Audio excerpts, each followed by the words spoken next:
ఏకసభ్య commission Mishra గారికి స్వాగతం సుస్వాగతం. శ్రీ మందకృష్ణ మాదిగ అన్నగారి 30 సంవత్సరాల నుంచి అల్పయాగా పోరాటం చేస్తున్నారు.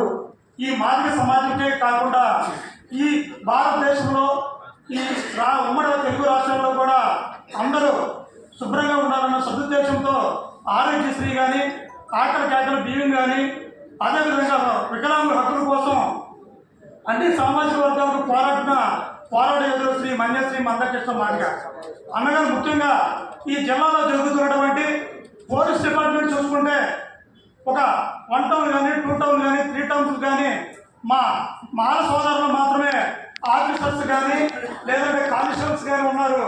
మా మాదిగలు కానీ డొక్కలు కానీ మాదిగలు కానీ ఎవరు రిజర్వేషన్ ఫలాలు అందక ఉద్యోగ పరంగా రాజకీయ పరంగా వెనకబడి ఉన్నారు.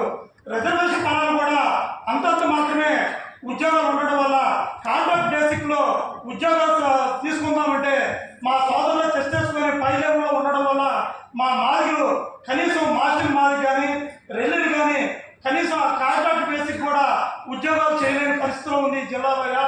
దయచేసి వర్గీకరణ జరిగినప్పుడే మాదిగల ఇది పోరాటం కాదయ్యా, మాదిగ ఉపకులాలు పోరాటం అయ్యా ఇది. అంతేగాని ఎవరికి కూడా గెలుపు అపజయాలు కాదయ్యా. దయచేసి ఎస్సీలు ఏబిసిడీలు వర్గీకరణ జరిగినప్పుడే కింద ఉన్న ఉపకులాలకు ఎస్సీలు ఉండబడే ఉపకులాలకు సమాన న్యాయం జరుగుతుందనే సదుద్దేశంతోనే మేము రిప్రజెంటేషన్ ఇచ్చేదయ్యా. సామాజిక న్యాయం అని తమకు తెలియజేస్తూ ఈ అవకాశం ఇచ్చినటువంటి అధికారులకి హృదయపూర్వక పాదాభివందనం తెలియజేస్తూ సెలవు తీసుకుంటున్నాను. జై మాదిగ, జై కృష్ణ.